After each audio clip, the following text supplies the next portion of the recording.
العام الفايت وجربتها وقلت علاش لا غنبارطاجيها معكم باش حتى نتوما تستافدوا ان شاء الله. هاد الوصفه هذه البنات المكونات ديالها بسيطه جدا سهله بزاف. اول مكون اللي غنحتاجوه في هاد الوصفه اللي هو مكون اساسي هو خميره الكيميائيه، الخميره ديال الحلوى، الخميره العاديه اللي كنديروا ديال الحلوى. هذه هي اول مكون غنستعملوه في هاد الوصفه هذه. الخميره البنات كتساعد في تبييض الاسنان وكتعطي واحد النتيجه فوريه، والناس اللي كيقولوا عندها اضرار نهائيا عندها اضرار الا كثرتي منها على حسب طريقه الاستعمال. انا في الاخير غنقول لكم طريقه الاستعمال ديال هذه الوصفه هذه باش ما تضرش لكم سنيناتكم وان شاء الله تكون فيها غير المنفعه. ها انتم كيف مشوا معايا غناخذ غير شويه من الخميره، ما غناخذش بزاف، يعني ما ديروش معلقه ولا، حيت كاين بعض المرات كنشوف شي وحدين كيديروا معلقه كبيره ديال الخميره. لا، غير شويه ديال خميره الحلويات، غير شويه باش تعطينا هذاك التبييض. صافي هنا بانت لي شويه فيها حبيبات باش نخليها بودره، يعني ما تكونش فيها حبيبات باش تجانس ليا مع العناصر الاخرى. البنات شوفوا هاد الخميره هذه ديال العجينه، الخميره الاولى ديال الحلويات، هاد الخميره هذه اللي وريتكم دابا ديال العجين، هذه خميره العجين بودره، حتى هي غنستعمل منها غير شويه ماشي بزاف. البنات ضروري تستعملوا هاد الخميره هذه، ماشي هاد الماركه، لا، هاد النوع من الخميره اللي كيكون على شكل حبيبات. وهنا عندي الكوك البنات اولا جوز الهند المبشور كيف كيقولوا ليه، جوز الهند المبشور. علاش غنديروه في هاد الوصفه؟ الاهميه ديالو هو انه كيدير لنا بحال واحد الكوماج للسنينات، واحد التقشير خفيف للسنينات، كيحيد اي حاجه عالقه في الاسنان، داك الجير اللي كيكون عندها في الاسنان، الاصفرار، كيقومي لنا الاسنان مزيان باش كيعطيو واحد لا بريونس، واحد النضاره في السنينات كيبانو كيبريو. هذا الكوك هذا مهم جدا في هذه الوصفه. غنخلط العناصر كامله، هذيك خميره الحلويات مع الخميره ديال العجين مع الكوك، ودابا غادي نزيد ليهم الخل. هنا البنات ما لقيتش عندي الحامض، الا عندكم الحامض من الاحسن، الا عندكم الخل ماشي مشكل، يعني كيف ما لقيتو في الدار سوا الخل سوا الحامض راه مزيان. انا هنا عندي الخل غنستعمل الخل، الا عندكم الحامض استعملوا الحامض على حسب الكميه حتى تجمع لكم، عينكم ميزانكم، يعني تزيدوا الخل حتى تشوفوا بحال هكا، يعني الخليط بدا كيتجانس. صافي من بعد ما غنخلط مزيان هاد المكونات غنزيد عليهم زيت الزيتون. زيت الزيتون الفوائد ديالو كثيره بزاف وما غنحتاجش نهضر عليها لانها غنيه عن التعريف. زيت الزيتون غير المضمضه بها البنات، غير المضمضه بزيت الزيتون راه عنده واحد الفوائد اللي هي كثيره بزاف للسنان. زيت الزيتون احسن حاجه ممكن ديريها للسنان، كيف قلت لكم واخا غير تمضمضوا به. هنا غنستعمل منه غير معلقه صغيره ديال زيت الزيتون، وتنحس بالخليط ديالي تجمع. الا كان خاصني مازال راه غادي نزيد. المهم كيف قلت لكم عينكم ميزانكم في الخل وفي زيت الزيتون حتى يتجمع لكم الخليط ويولي لكم سمحوا لي يولي لكم بحال العجين. صافي غنخلط المكونات كاملين حتى غيتجانسوا مع بعضياتهم على هذا الشكل هذا كيف ما شفتوا. نبقى نخلط مزيان. البنات هاد الوصفه هذه اكثر من رائعه، ما تنسونيش في اللايكات البنات. هنا غنزيد شويه زيت الزيتون باش يتجمع لي الخليط، كيف قلت لكم عينكم ميزانكم، ما بغيتش نعطيكم المقدار بالضبط على حسب الكميه درتو في الكوك واللي درتو في الخميره. كيف قلت لكم البنات ما تنسونيش في لي لايك، خليو لي لايك في الفيديو هكا كنزيد نشجع ونعطيكم فيديوهات اكثر، وخليو لي كومونتير ديالكم وقولوا لي ارائكم في هذا الفيديو هذا وشنو الوصفات اللي تبغوني ندير لكم ان شاء الله من هنا لقدام. صافي ها هي الوصفه جاهزه عندنا. الوصفه كيف ما شفتوا سهله، المكونات بسيطه البنات، ما كيحتاجش شي حاجه اللي هي كثيره.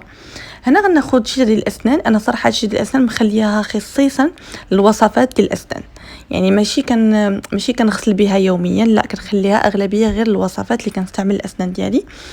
كيف ما شفتوا بغيت نوريكم الطريقه بايديا، حتى لما بغيتو ديروا شي الاسنان ممكن انكم ديروا غير ايديكم. الا مثلا ما عندكمش اسنان خاصه بالوصفات ممكن انكم ديروا غير صبعكم ولا ايديكم هكا، راه قادي غرض.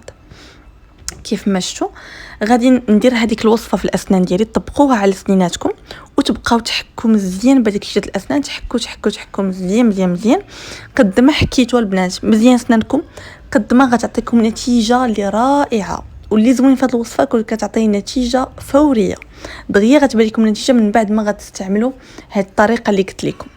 من بعد ما غتحكوا سنانكم مزيان بشيته ديال السنان، صافي حتى غيتقوماو لينا السنان وغادي تحيد داك الجير والاوساخ واي حاجه عالقه في الاسنان ديالنا. غنطبقوا طبقه من الخليط بحال هكا على الاسنان، طبقه غليظه بحال هكا على الاسنان، غير نحطوها ما نقوميمها ما والو، نخليوها غير محطوطه على الاسنان صافي. ومن بعد عاد باش نقشروها. فهمتوا كيفاش؟ يعني اول حاجه غديروا هي انكم تحكوا اسنانكم بهذه الوصفه مزيان مزيان مزيان. من بعد تاخذوا كميه من الخليط وتحطوه فقط على الاسنان، وتعاودوا تقشروا الاسنان ديالكم بهذاك الخليط اللي وضعتوه عليه. صافي وريتكم الطريقه كيفاش. هذه الوصفه هذه البنات جربوها على حسابي كيف ما قلت لكم. راه شنو نقول لكم، جربتها تقريبا اكثر من شهر وعطاتني مفعول ونتيجه اللي هي غزاله بزاف بزاف بزاف بزاف البنات. داكشي علاش قلت غنعاود نبارطاجيها معكم. زيت الزيتون البنات ممكن انكم تستعملوه كيف قلت لكم مضمضه للاسنان. تقدروا انكم من مورا ما تغسلي اسنانك في الليل تمضمضي اسنانك واحد ربع ساعه، واحد 15 دقيقه بزيت الزيتون، كيتحيد هذاك الكالكير اللي في السنان. وسبحان الله زيت الزيتون غني بالمعادن اللي كيخلي السنان كيبان فيهم واحد لابغيونس زوينه بزاف. ما غتحتاجيش انك تبيضي الاسنان ديالك في طبيب ديال الاسنان نهائيا نهائيا. مع هذه الوصفات الطبيعيه اللي ما ننفعوكش ما غاديش يضروك. هنا عندي البنات الدونتيفريس اللي كنستعمل هو البرايت ديال فوريفر. البنات بزاف سولوني شنو كان ديال الاسنان ديالي، شنو هو الدونتيفريس اللي كنستعمل الاسنان ديالي. انا كنستعمل هذا البرايت ديال فوريفر. هاد البرايت هذا البنات راه فيه الالوي فيرا وفيه البروبوليس، يعني مواد اللي هما طبيعيه وكلا ما نفعوش لك زعما الاسنان ديالك مستحيل يضروها. والبنات هذا الدونتيفريس لمن مخصص بالخصوص الناس اللي عندهم مشاكل في الاسنان، كدوز لهم الاسنان بالدم اللته، كدوز لهم بالدم اللته مريضه، اسنانهم حساسين بزاف ودغيا كيحسوا بهم. الى بعض المرات كيكون الاسنان حساسين، الى شربتي غير الماء بارد كتحسي بالاسنان ديالك كيضروك. الى اللي عندها هكا الاصفرار في الاسنان كيبيض الاسنان، خالي من الفليور. فريمون البنات هذا الدونتيفريس ما كيخطانيش في الدار، خطير جدا للسنينات.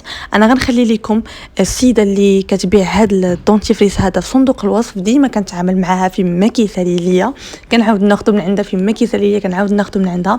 داكشي علاش قلت نشارك معكم هذه السيده ديال الله يعمرها دار الصراحه، وغادي تستافدوا من هذا الدونتيفريس هذا وبثمن اللي هو مناسب. غنخلي لكم النمره ديالها في صندوق الوصف، هضروا معها والانستغرام ديالها، تواصلوا معها هكا ان شاء الله باش تاخذوه وتردوا عليا الخبر كيف غيجيكم. هنا البنات قلت ضروري نشارك معكم هاد الطريقه هذه، لعل وعسى شي وحده تكون محتاجه لهاد الوصفه هذه او لهاد الطريقه هذه، وعلاش لا ان شاء الله تستافد معنا في هذا الفيديو هذا. شاركوا الفيديو مع بزاف ديال الناس باش هكا تعم الفائده. والمشكل الا ما كانش عندك انت يقدر يكون عند شي حد اخر من افراد العائله ولا من صحابك. داكشي علاش كنقول لكم بارطاجيو الفيديو لو ماكسيموم باش هكا تعم الافاده. هنا عندي القرنفل. شنو غنديروا ليها البنات؟ انا غنقول لكم القرنفل عنده جوج استعمالات.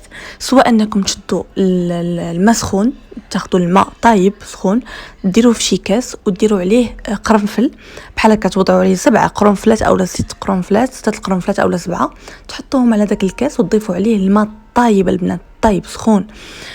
صافي وتغطيوه بشي حاجه وتخليوه ليله كامله. هذاك القرنفل كيطلق في هذاك الماء ليله كامله، والغد ليه تبقاو تمضمضوا الاسنان ديالكم بهذا المحلول هذا.